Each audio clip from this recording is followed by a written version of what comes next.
Hello everyone, मेरा नाम है डॉक्टर के एच चौगले और हमारे चैनल डॉक्टर कंसल्ट में फिर से एक नए वीडियो पे आप सभी का बहुत बहुत स्वागत है। आज के इस वीडियो में हम बात करेंगे कि फाइब्रोमाइल्जिया को किस तरह से प्रिवेंट कर सकते हैं इसके बारे में।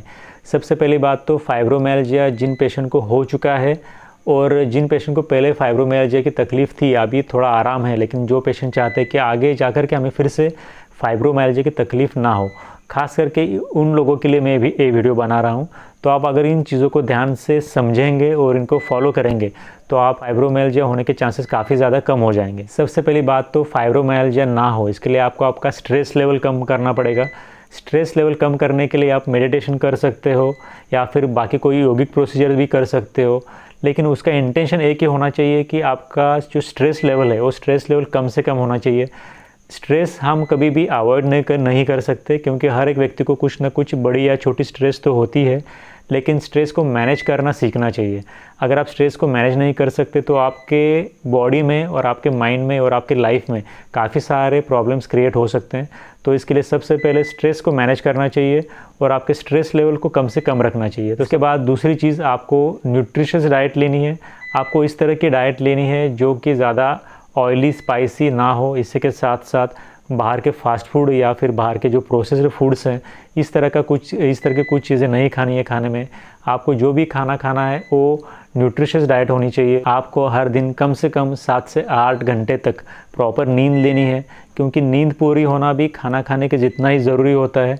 ये कुछ बेसिक चीज़ें हैं जो मैं आपको बता रहा हूँ, लेकिन ये चीज़ें फाइब्रोमाइल्जिया के पेशेंट में फाइब्रोमाइल्जिया के सिम्टम्स को कंट्रोल करने में और फाइब्रोमाइल्जिया को रिकवर करने में काफ़ी ज़्यादा मदद करती है। इसके बाद अगर आपका बॉडी वेट काफ़ी ज़्यादा है तो आपके बॉडी वेट को कंट्रोल करना भी काफ़ी ज़रूरी होता है, क्योंकि अगर आपका बॉडी वेट काफ़ी ज़्यादा है तो उसकी वजह से होता है क्या है कि आपके बॉडी में जो जॉइंट्स हैं उन जॉइंट्स के ऊपर काफ़ी ज़्यादा प्रेशर आने लगता है। उस प्रेशर के वजह से उस जॉइंट में आर्थराइटिस के चेंजेस काफ़ी जल्दी हो जाते हैं, जिसकी वजह से भी उस पेशेंट में फाइब्रोमाइल्जिया होने के चांसेस भी बढ़ जाते हैं। इसी के साथ साथ फाइब्रोमाइल्जिया के जो सिम्टम्स होते हैं उनकी सीवियरिटी काफ़ी ज़्यादा बढ़ जाती है। इसके लिए वेट को कंट्रोल करना और वेट को सही रखना काफ़ी ज़्यादा ज़रूरी होता है। इसके बाद जो ज़रूरी चीज़ होती है वो होती है डेली एक्सरसाइज करना और एक्टिव लाइफस्टाइल जीना। मतलब अगर आप डेली एक्सरसाइज करते हो और एक्टिव लाइफस्टाइल जीते हो तो उसके वजह से आपके बॉडी के सभी पार्ट्स को और बॉडी के सभी जॉइंट्स को काफ़ी अच्छी मूवमेंट मिलती है। इसके वजह से ब्लड सर्कुलेशन अच्छा हो जाता है और जॉइंट्स की मूवमेंट अच्छी होने की वजह से आगे जाकर के उन जॉइंट्स में पेन्स होना, इन्फ्लेमेशन होना, आर्थराइटिस होना, इन बातों के चांसेस काफ़ी ज़्यादा कम हो जाते हैं। इसकी वजह से होता क्या है कि पहली बात तो फाइब्रोमाइल्जिया होने के चांसेस कम हो जाते हैं, और जिस पेशेंट में फाइब्रोमाइल्जिया है या फिर जिस पेशेंट में आगे जाकर के फाइब्रोमाइल्जिया हो जाता है तो फिर उस पेशेंट में जो पेन्स और इन्फ्लेमेशन के जो कंप्लेंट्स होते हैं, जो साइंस और सिम्टम्स होते हैं, उनकी सीवियरिटी काफ़ी ज़्यादा कम हो जाती है। इसके बाद अगर आपको एंग्जाइटी या फिर डिप्रेशन जैसे कुछ प्रॉब्लम्स है तो उनके लिए भी आपको किसी साइकेट्रिस्ट की मदद से प्रॉपरली टाइम पे मेडिकेशंस लेने हैं, क्योंकि एंग्जाइटी और डिप्रेशन की वजह से फाइब्रोमाइल्जिया का पेशेंट ठीक से उस बीमारी से कोप अप नहीं कर पाता, जिसकी वजह से उस पेशेंट को उस बीमारी के साथ जीना या फिर उस बीमारी से बाहर निकलना काफ़ी ज़्यादा प्रॉब्लमेटिक हो जाता है। अगर किसी व्यक्ति को पहले से ही कोई इन्फ्लेमेटरी कंडीशन है, आर्थराइटिस या फिर ऑस्टियोआर्थराइटिस है, तो फिर उस व्यक्ति को पहले ही अपने डॉक्टर की सलाह से इन सब चीज़ों को मैनेज करना चाहिए, क्योंकि अगर किसी पेशेंट में पहले से ही आर्थराइटिस या फिर इन्फ्लेमेटरी कंडीशंस है तो ये सब प्रॉब्लम्स उस पेशेंट के फाइब्रोमाइल्जिया होने के बाद काफ़ी ज़्यादा बढ़ जाते हैं, और उस पेशेंट को फाइब्रोमाइल्जिया होने के बाद जो सिम्टम्स आते हैं इन्फ्लेमेटरी कंडीशंस के वजह से खास करके वो काफ़ी ज़्यादा सीवियर होते हैं। इसलिए इस तरह के इन्फ्लेमेटरी कंडीशंस को टाइम पर ही मैनेज करना चाहिए। इसके बाद फाइब्रोमाइल्जिया से प्रिवेंशन करने में एक्यूपंक्चर का भी काफ़ी इंपॉर्टेंट रोल होता है।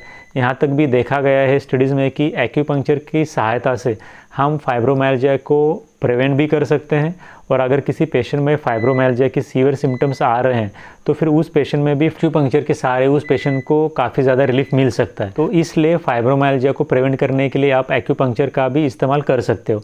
इसके बाद योगा के बारे में मैंने जैसे शुरू में ही बोला कि योगा आप करोगे तो सबसे पहले तो उसके वजह से स्ट्रेस लेवल कम होने में मदद मिलेगी।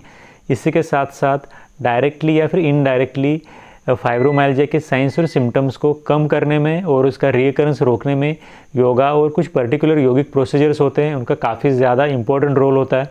तो डेली योगा करना भी इसके लिए काफ़ी ज़रूरी होता है। इसके बाद कुछ मॉडर्न थेरेपीज़ भी हैं जो कि हम फाइब्रोमाइल्जिया के पेशेंट में इस्तेमाल कर सकते हैं। इसके अंदर सबसे पहले ट्रांसक्रैनियल मैग्नेटिक स्टिमुलेशन थेरेपी भी होती है, जिसके बारे में अगर आप कहोगे तो मैं फिर से एक वीडियो बना के आपको बता दूंगा। तो इस तरह के कुछ मॉडर्न थेरेपीज़ भी है जो कि आजकल इस्तेमाल की जा रही है, जिसको इस्तेमाल करके कि हम फाइब्रोमाइल्जिया के पेशेंट में उस पेशेंट को ट्रीट भी कर सकते हैं और इस थेरेपी का पर्टिकुलर वे में इस्तेमाल करके हम फाइब्रोमाइल्जिया को प्रिवेंट भी कर सकते हैं, काफ़ी हद तक प्रिवेंट भी कर सकते हैं। तो आज के इस वीडियो में हमने जो बात की फाइब्रोमाइल्जिया के प्रिवेंशन के बारे में, आई होप कि आपको समझ में आ गया होगा। अगर आपके इसके विषय में कुछ डाउट्स है तो आप हमें नीचे कमेंट सेक्शन में ज़रूर पूछ सकते हो। इसी के साथ साथ अगर आपको इस वीडियो से कोई जानकारी मिली है तो इस वीडियो को एक लाइक करें, और अगर आपने हमारे चैनल को अब तक सब्सक्राइब नहीं किया है तो जाते जाते चैनल को सब्सक्राइब भी करें। और इस वीडियो को अंत तक देखने के लिए आप सभी का धन्यवाद।